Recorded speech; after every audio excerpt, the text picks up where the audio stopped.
Hello and welcome. In this lecture, we'll talk about different borrowings of Indian Constitution कि हमने कौन-कौन से country से क्या-क्या बोरो किया है अपनी कॉन्स्टिट्यूशन में जैसे फेडरल स्ट्रक्चर है, जुडिशरी है, एटसेट्रा एटसेट्रा ये चीज़ें कहाँ से और कौन-कौन से कंट्री से क्या-क्या हमने बोरो किया है। Without wasting time, let's move forward. सबसे पहले हमारे पास है ऑस्ट्रेलिया। तो ऑस्ट्रेलिया से हमने क्या-क्या बोरो किया है। एक तो हमने किया है कनकरेंट लिस्ट। जो हमारा कॉन्स्टिट्यूशन है उसमें 3 लिस्ट्स होते हैं, यूनियन, स्टेट और कनकरेंट लिस्ट। ये कनकरेंट लिस्ट क्या होता है? यूनियन में सिर्फ यूनियन गवर्नमेंट कानून बना सकते हैं, स्टेट में स्टेट गवर्नमेंट कानून बना। कनकरेंट लिस्ट है, इसमें दोनों ही स्टेट भी और यूनियन भी कानून बना सकते हैं। इसके बाद फ्रीडम ऑफ ट्रेड जो है आपका फंडामेंटल राइट, ये भी हमने लिया है ऑस्ट्रेलिया के कॉन्स्टिट्यूशन से। इसके बाद ये कॉमर्स एंड इंटरकोर्स जो है ये भी हमने, और जॉइंट सिटिंग ऑफ पार्लियामेंट ये इसमें से इम्पोर्टेंट है कि जो जॉइंट सिटिंग ऑफ पार्लियामेंट होती है जब कोई बिल पास नहीं होती है, फिर वो दोनों राज्यसभा और डेडलॉक हो जाता है राज्यसभा और लोकसभा के बीच में, then they sit together and remove that, try to remove that deadlock. तो उस केस में जो जॉइंट स्टिंग होती है, वो जॉइंट स्टिंग का कॉन्सेप्ट जो है हमने ऑस्ट्रेलिया के कॉन्स्टिट्यूशन से लिया है।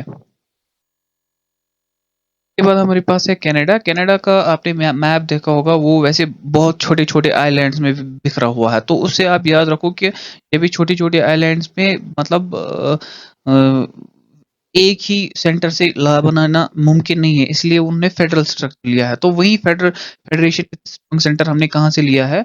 वो हमने कनाडा से लिया है। इसके बाद है रेजिड्यूरी पावर्स विद सेंटर, और गवर्नर जो है, गवर्नर जो अपॉइंट करता है हर एक स्टेट में अपना एक गवर्नर, जो सेंट्रल गवर्नमेंट ये अपॉइंट करती है, पार्लियामेंट हर एक स्टेट में अपना गवर्नर अपॉइंट करती है। वो पावर भी हमने जो कनाडा से लिया है। और जो एडवाइजरी जुरिस्डिक्शन होती है कि किसी मसले में अपनी राय देना, वो देता है सुप्रीम कोर्ट की, ये वाला हमने लिया है कनाडा से।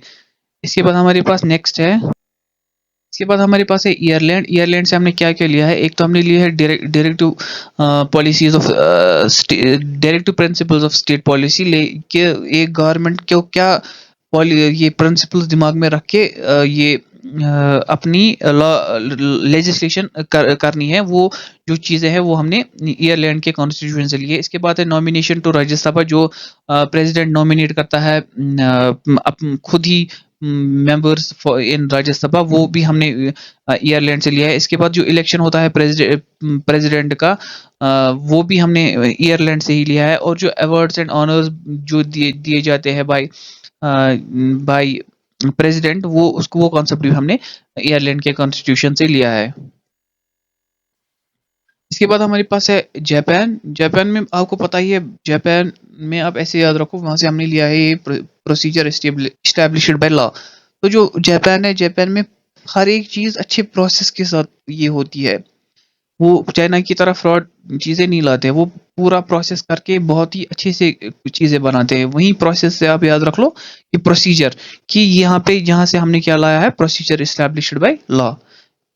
इसके बाद हमारे पास नेक्स्ट है सोवियत यूनियन। सोवियत यूनियन से हमने एक तो आप देखो, जब रशियन रिवॉल्यूशन हुआ था, उसके बाद हमने जो सोवियत यूनियन है वहां से हमने फंडामेंटल ड्यूटीज लाई है कि एक सिटीजन पे क्या क्या ड्यूटीज है, जैसे रेस्पेक्ट करना नेशनल एम्बलम को, नेशनल एंथम को, वो सब चीजें, एनवायरनमेंट के लिए काम करना, वो चीजें। इसके बाद जब रशिया का रिवॉल्यूशन हुआ था, वहां पे ही हमने ये पहली बार जस्टिस सुने थे कि सोशल जस्टिस, इंसाफ मिलना चाहिए सबको, इकोनॉमिकली बराबर होनी चाहिए, बहुत ज़्यादा इकोनॉमिक डिफरेंसेस नहीं होनी चाहिए, पॉलिटिकल जस्टिस भी होनी चाहिए सबको, पॉलिटिकल ये होनी चाहिए, पॉलिटिक्स में शमूलियत करने की इजाज़त होनी चाहिए। ये सब चीज़ें हमने, ये इसमें ही आता है जस्टिस में।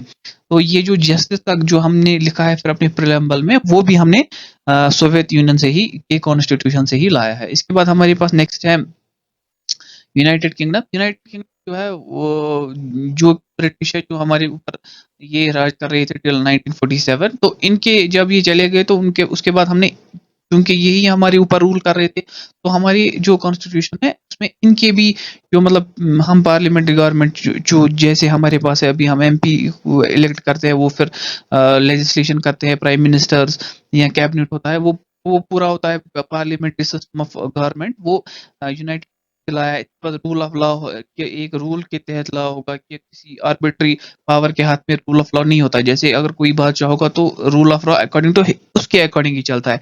लेकिन यहाँ पे रूल ऑफ लॉ के कुछ सेट ऑफ प्रिंसिपल्स जो रिटन होते हैं जैसे कॉन्स्टिट्यूशन में है, उन्हीं के अकॉर्डिंग एक होती है। इसके बाद लेजिस्लेटिव प्रोसीजर्स जैसे अमेंडमेंट्स है, अमेंडमेंट का क्या प्रोसीजर है, वो भी हमने सिंगल सिटीजन कि एक ही सिटीजनशिप रहेगी, तो अगर मतलब कोई दूसरी कंट्री की सिटीजनशिप लेता है तो उसकी इंडिया की सिटीजनशिप ऑटोमेटिकली कैंसिल हो जाती है। इसके बाद कैबिनेट सिस्टम है, जो मैंने अभी आपको बोला कि कैबिनेट में डिसीजन लिया जाता है। इसके बाद प्रेरोगेटिव रिट्स का जो कॉन्सेप्ट है ये भी हमने वहीं से लाया। पार्लियामेंट्री प्रिविलेजेस का कि उनके ऊपर जो एमपी सिटिंग एमपी ये प्राइम मिनिस्टर होता है उन पे क्रिमिनल प्रोसीडिंग्स नहीं होती है। बाई कैमरलिज्म, ये चीज़ें हमने यूनाइटेड किंगडम यानी कि ब्रिटिश के इनसे लाया है, ब्रिटिश से हमने इंपोर्ट किया है। इसके बाद यूनाइटेड स्टेट्स बहुत ही इंपॉर्टेंट है इसमें कि ये एक तो हमने इससे इंडिपेंडेंस, क्योंकि अमेरिका जैसे जाना ही जाता है इसके लिए इंडिपेंडेंट जुडिशरी के लिए। इसके बाद फंडामेंटल राइट्स पहली बार उन्हीं के इसमें आए थे, तो ये हमने यूनाइटेड स्टेट से यूएस से लाए हैं। जुडिशियल रिव्यू कि जुडिशरी एक चीज़ को रिव्यू कर सकती है। इम्पीचमेंट कि प्रेसिडेंट को अगर मतलब कोई काम उसने कॉन्स्टिट्यूशन के खिलाफ किया है तो उसको रिमूव करने के लिए इम्पीचमेंट वो भी हमने यूएस के कॉन्स्टिट्यूशन से लाया है। इसके बाद removal of supreme court and high court जज, ये भी हमने यूएस के कॉन्स्टिट्यूशन से लिया है। वाइस प्रेसिडेंट की जो पोस्ट है, जो वाइस प्रेसिडेंट की ये पोस्ट है जो अभी नए ही अपॉइंट हुए हैं।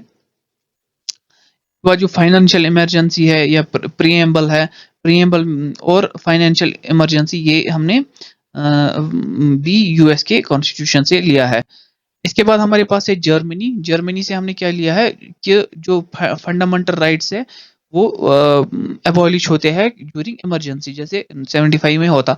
तो जो जर्मनी है इसमें आप याद रखो कि मनी का कंसेप्ट, फॉर एग्जांपल अगर मनी नहीं होगा तो जो इमरजेंसी लग जाएगी, ऐसे आप इसको थोड़ा कनेक्ट करके याद रखो। इसके बाद हमारे पास नेक्स्ट है साउथ अफ्रीका का। तो साउथ अफ्रीका से हमने अमेंडमेंट लिया है कि अमेंडमेंट कैसे करेंगे, जो 368 आर्टिकल के अंडर हम करते हैं। इसके बाद जो इलेक्शन ऑफ राज्यसभा है वो भी हमने साउथ अफ्रीका के कॉन्स्टिट्यूशन से लिया है। इसके बाद हमारे पास फ्रांस है। फ्रांस से हमने 3 चीज़ें ली है, क्योंकि फ्रेंच जो रेवोल्यूशन हुआ था वहां से ही ये कॉन्सेप्ट पहली बार आए थे। जैसे कि रिपब्लिक के एक कंट्री का हेड कोई किंग नहीं होगा बल्कि एक प्रेसिडेंट होगा, मतलब इसके बाद लिबर्टी का कॉन्सेप्ट है या इक्वलिटी एंड फेटर्निटी का जो कॉन्सेप्ट है जो हमने प्रीएम्बल में भी ऐड किए हैं, फिर किए हैं वो हमने फ्रांस के कॉन्स्टिट्यूशन से लिया है। This is all for today's lecture. Thank you so much.